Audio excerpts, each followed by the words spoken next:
Check out the progress in our ARP engine build. 440 cubic inches of LS next block. Yeah, man. We love this thing. Now, remember, if you recall, watching our steps, right? Every time and every place where we can, we replace factory bolts, really, sort of high-performance bolts with ARP, man, because that's going to get you the best hold, the best grip, the best bite.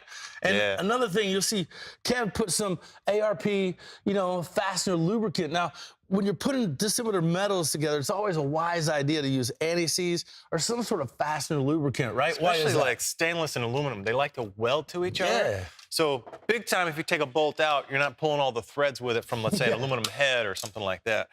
All right, now we've got the lungs ready to go onto our beast here with the claws and the teeth. Now, this is from Top Street Performance. Velocity stacks.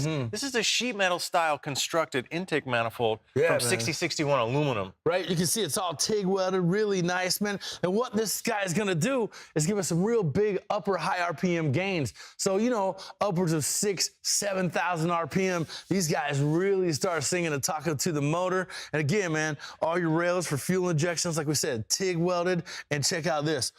Just a big throat. 102 millimeter throttle body going on here. Now, what's nice is this is set up for up to 25 pounds of boost in case we wanted to go that direction versus naturally aspirated. All right, let's get our fasteners lubed up, get this bolted down, and keep moving.